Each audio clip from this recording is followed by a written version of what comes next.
بسم اللہ الرحمن الرحیم۔ ہم سورہ رعد پڑھ رہے ہیں، سپارہ نمبر 13 ہے۔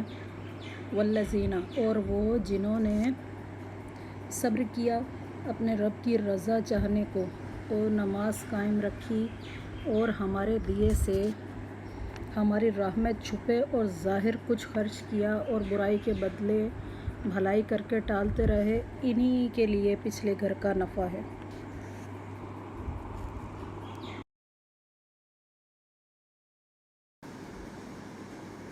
بسم اللہ الرحمن الرحیم۔ ہم سورہ یونس کا ترجمہ پڑھ رہے ہیں۔